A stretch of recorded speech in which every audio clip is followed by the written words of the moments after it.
हरिओम. आत्माराम. त्यागनिरूपण भाग 14. 13व्या ओवीमध्ये आपल्याला समर्थांनी सांगितलं, जेथे भांबावला तर्क, जेथे पांगुळला विवेक, तेथे शब्दांचे कौतुक केवी घडे. मग तिथे आपल्याला काय सांगितलं होतं की तर्कच जर भांबावल्या गेला असेल आणि त्याच्यामुळे काय होतं की विवेक पांगुळल्या जातो, म्हणजे कशाची निवड करावी हे कळत नाही. मग तिथे शब्दांचं कौतुक कसं केल्या जाईल. पुढच्या आता या 14व्या ओवीमध्ये समर्थ सांगतात, जया कारणे योगी उदास, जया कारणे योगी उदास, वनवासी फिरती तापस, नाना साधनी सायास, जया कारणे करीती. आता योगी ज्याच्यामुळे उदास होतो, उदास म्हणजे प्रपंचाविषयी अलिप्त होतो. आता इथे या शब्दाचा विग्रह करूया आपण. उत अधिक आस. उत अधिक आस म्हणजे प्रपंच खाली टाकतो आणि हा त्यावर उभा राहतो. जसं की ध्रुवाला जेव्हा न्यायला नंद सुनंद विमान घेऊन आले होते आणि तेव्हा यमाने सांगितलं होतं की नाही नाही, तुला असा सदेह नाही जाता येणार. तेव्हा त्यांनी गुरूंची सेवा केल्यामुळे, गुरूंच्या कृपेमुळे त्याला यमाच्या डोक्यावर पाय ठेवून त्या स्वर्गलोकीच्या विमानामध्ये जसं जाता आलं, तसं हे योगी काय करतात, या प्रपंचाला खाली टाकतात आणि त्याच्यावर उभे राहतात. म्हणून योगी ज्याच्यासाठी प्रपंचाचा त्याग करतो, सुखाचा त्याग करतो, प्रपंचातल्या आता या दारेषणा, वित्तेषणा, लोकेषणा या सगळ्यांचा त्याग करतो. प्रपंचामुळे अनेक प्रकारचं जे जे ममत्व माणसाच्या मागे लागतं ना, ते योगी रामचंद्रांच्या प्राप्तीसाठी सोडून देतो. तपस्वी लोक रानावनातून हिंडतात, शीतोष्ण सुखदुःख सहन करतात आणि म्हणूनच 12व्या अध्यायामध्ये आपल्याला स्वतः भगवंतानी काय सांगितलेलं आहे की शीतोष्ण सुखदुःखेषु समसंग विवर्जिता. हा कुणाचं लक्षण दिलं यांनी? भक्ताचं. कसं दिलं? 18व्या ओवीमध्ये 12व्या अध्यायातल्या की समशत्रोच मित्रेच तथा मानापमानयोः शीतोष्ण सुखदुःखेषु समसंग विवर्जिता. म्हणजे हा जो योगी आहे त्याला नाना साधनी सायास जया कारणे करीती. अनेक प्रकारची साधनं, अनेक प्रकारचे कष्ट ज्याच्याकरता सहन करतात. जितके ज्या ज्या पातळीवर ते सोसले तितके त्या त्या पातळीवर ते सोसतातच. आता एकदा उंबरठा ओलांडला की कष्टाची तयारी ठेवावीच लागते. काही चांगलं मिळवायचं असेल तर उंबरठा ओलांडावाच लागतो. जे हवं असं वाटत असेल ते कोणत्याही मार्गानं आणि कसंही नुसतं बसतो एकेच ठिकाणी, म्हणजे दे रे हरीण खाटल्यावरी अशाने काही मिळत नसतं. बरं, आपल्या प्रपंचातलं उदाहरण बघूया आणि रोज प्रपंचातलं उदाहरण बघायचं बरं का, कारण मग आम्हाला ती ओवी लक्षात राहण्यासाठी सोपं जातं. बघा, आता आपले मुलं अमेरिकेमध्ये जातात. इकडे बघणाऱ्याला वाटतं, ऐकणाऱ्याला वाटतं, वाव यांचा मुलगा म्हणजे काय अमेरिकेमध्ये गेला, काय पैसा असेल यांच्याकडे. अहो, पण त्या मुलाला तिथे जाऊन त्या वातावरणाशी एकरूप होताना असंख्य संकटांना, आव्हानाला तोंड द्यावं लागतं. कितीतरी अशा गोष्टी असतात की ज्या इथून परदेशामध्ये गेल्यानंतर आपल्या आईवडिलांना त्रास होऊ नये याच्यासाठी मुलं घरी कळवतसुद्धा नाहीत.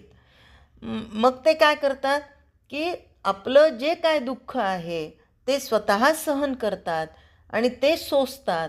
आणि मग नंतर जेव्हा MS ची डिग्री मिळते आणि मग नोकरी लागते, तेव्हा जे पॅकेज मिळतं ते पॅकेज मिळवण्यासाठी आत्तापर्यंत जितके काय दुःख सोसले, संकटांना तोंड दिलं, त्यातून सगळं काही साध्य झाल्यासारखं होतं. म्हणून हे उदाहरण आता काही वेळेस बघा, आता प्रपंचातलं झालं, आता आपल्याला परमार्थामध्ये वळायचं आहे.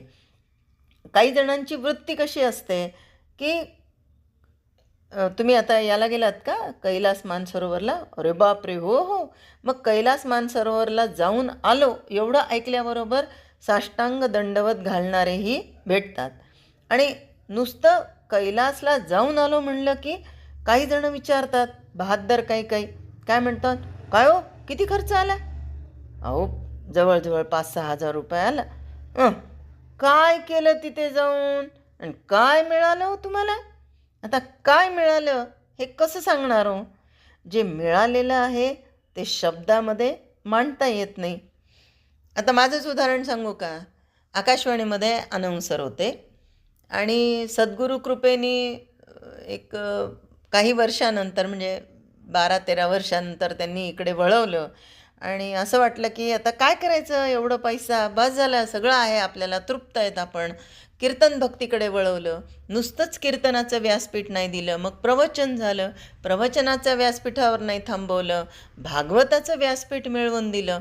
मग आता हे सगळं मिळवता मिळवता काय वाटलं, आता काय करायचं आकाशवाणीचं काम करून, आता आपण फक्त आणि फक्त परमार्थासाठी आपला वेळ द्यायचा. त्यावेळेसही मला बऱ्याच जणांनी म्हणजे माझ्याच मैत्रिणी ज्यांना की पिक्चर बघायला आवडायचं, नाटक बघायला आवडायचं, त्या म्हणायच्या काय अभ्यास करत बसते, अभ्यास करून काय मिळतं, चल पिक्चरला, पिक्चर बघू मस्त. मग मी पण विचारलं, तुम्हाला काय मिळतं पिक्चर बघून? आता काय मिळतं ते कसं सांगता येणार आहे? ते सांगताच येत नसतं, कारण त्याला भाषा नाही आहे ना. किती किलो आनंद मिळाला, काय मिळालं, किती समाधान मिळालं. पण परमार्थातलं समाधान हे अबाधित आहे, वृद्धिंगत करणारं आहे. म्हणूनच नारदांनी भक्तिसूत्रामध्ये आपल्याला काय सांगितलेलं आहे? भक्ती कशी आहे? प्रतिक्षण वर्धमानत्वम. पण प्रपंचातलं जे आपण काय आनंद घेतो तो काय प्रत्येक वेळेस तेवढाच मिळतो का? नाही. एकदा पिक्चर बघितला, नका आता एकदा बघितला बस झालं. अहो नाही हो, चला आमच्यासोबत, आम्हाला कुणी सोबत नाही. गेले दुसऱ्या वेळेस, तिसऱ्या, अरे चुकून नको रे बाबा, 2 वेळेस बघितला. असं होतं की नाही? म्हणून परमार्थातला आनंद हा वेगळा आहे, फक्त तो मोजता येत नाही, सांगता येत नाही. आता जो मनुष्य अधिक सुसंस्कृत तो त्याच्या आवडीचं स्वरूप बदलत जातं. संत हा सगळ्यात सुसंस्कृत आहे, म्हणून तो अनामिक सुखाकरता कष्ट करत असतो. योगी आहे तो सगळ्यात सुसंस्कृत आहे, म्हणून तो या सुखाकरता कष्ट करतो. संत यांना आहो जाऊ म्हणायला पाहिजे, पण हे संत जेव्हा माझे असतात तेव्हा हा असा उच्चार केला जातो. आणि का बरं? कारण तिथे आपलेपण आहे आणि संत हे आमची माऊली आहेत. माऊलीला एकेरी जरी आपण बोललो तरी चालतं. आणि म्हणून हे संत किंवा योगी हे सगळ्यात सुसंस्कृत आहेत. ते सुखाकरता कष्ट करतात, पण ते त्यांचं सुख नसतं, तर आमच्यासारख्या जनसामान्यांना ज्ञान देण्यासाठी. सुसंस्कृतता ज्याला नाही तो त्याच्यापेक्षा खालच्या पातळीवर राहतो. त्याला हे कळणं, सांगता येणं शक्यच नाही. पण अडवायचं ठरवलं तर त्याला अडवताही येत नाही. आणि आपण जर त्याला म्हणालो की तुला याने काय मिळालं सांग, तर तेही सांगणं कठीण आहे. म्हणून समर्थ काय सांगतात की नाना साधनी सायास जया कारणे करीती. पण कुणाच्या बाबतीत? जया कारणे योगी उदास. कुणाच्या बाबतीत उदास आहेत योगी? प्रपंचातल्या आणि या भौतिक सुखाच्या बाबतीत. म्हणून ते काय करतात?